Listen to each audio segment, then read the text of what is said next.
Hey everybody, this is Jen. I'm going to talk to you guys today about exercise and chronic pain in relation to fibromyalgia, psoriatic arthritis, and osteoarthritis.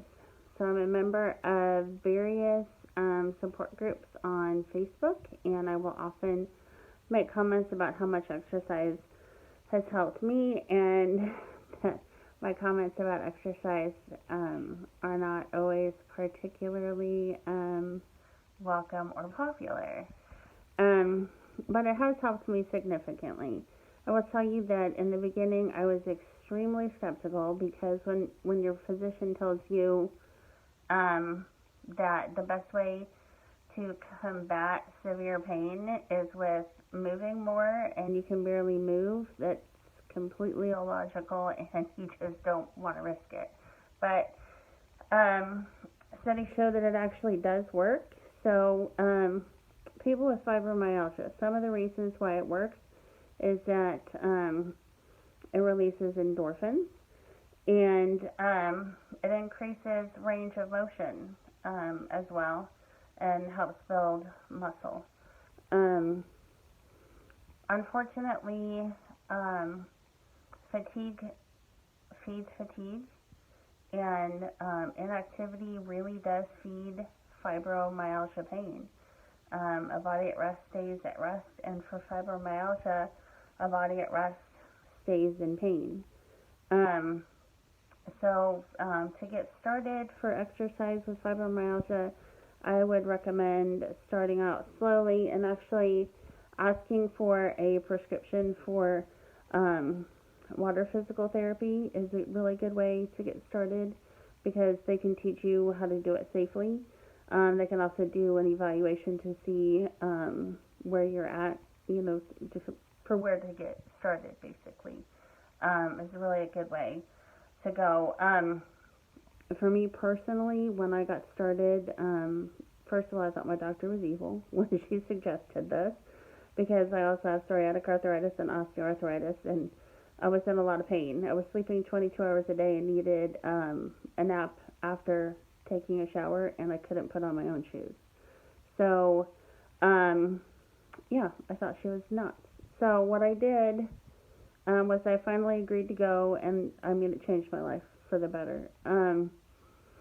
So for me, it started out keeping my heart rate, getting my heart rate 110 to 115 3 days a week.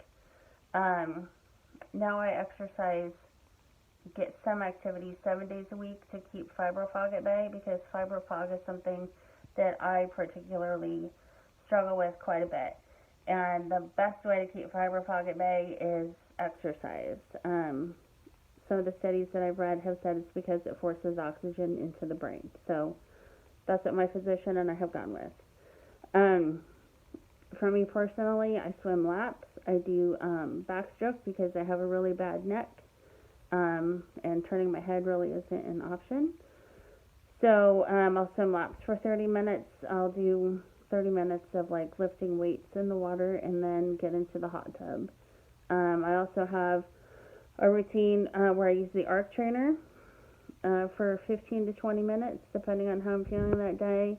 And then afterwards get into the hot tub for 10 to 15 minutes because that seems to be one of the big keys for me not having a post-exercise flare. Also spend quite a bit of time walking my dog because I have seasonal affective disorder and I need sunshine. So I have to balance my exercise for fibro with psoriatic arthritis and osteoarthritis as well. Psoriatic arthritis is an autoimmune disease arthritis, similar to rheumatoid arthritis. I've had a lot of problems with finding a medication for psoriatic arthritis that I wasn't allergic to. I'm taking Otezla, knock on wood, with some success. I was not able to find a medication that I was willing to try for fibro, which is one of the reasons why I manage fibromyalgia strictly with exercise.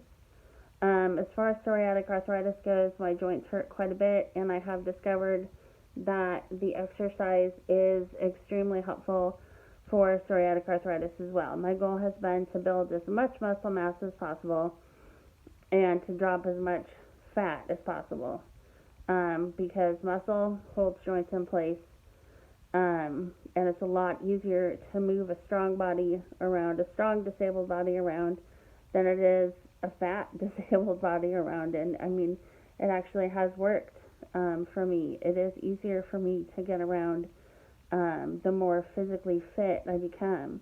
The number one treatment for pain for osteoarthritis is exercise. So as mean as it seems and as illogical as it seems, exercise for chronic pain actually really does work, and there's plenty of us out there that can attest to the fact that it is a good thing and that it does work. So my first suggestion to you guys is talk to your physicians and get evaluated, either through a trainer who's familiar with what conditions you have,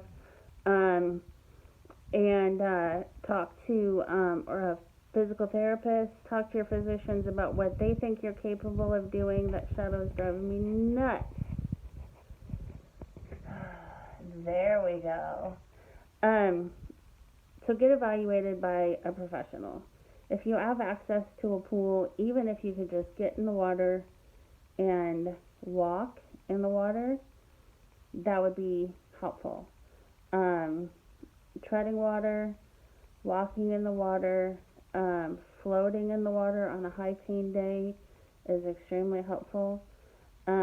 Just get out and get some kind of activity, because once you get out of bed and you get up off of the couch, within a couple weeks of doing this, you are going to notice how much your pain decreases.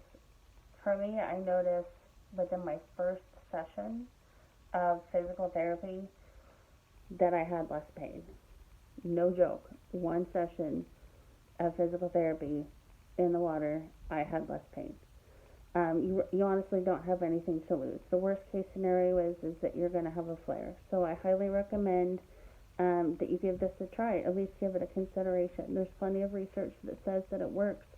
It's also, a lot of the problems that we have related to fibro, PSA, and OA, there's comorbidities involved. For PSA, we have a higher risk of heart disease, cancer, stroke, those kinds of things. So exercise is really important for us to reduce our risk of, dying, from issues secondary to psoriatic arthritis. The increased inflammation causes, serious conditions. So, getting healthy is obviously extremely helpful. Same, with osteoarthritis and fibromyalgia. We become sedentary secondary to the pain, which just makes us get, worse and worse. So, it's best to get as healthy as you possibly can. And exercise has been the best way that I can find to do that. So give it some thought. Talk to your doctors. Find a trainer who knows about these things. Ask for physical therapy. And if you like this video, please hit like and subscribe. Thank you.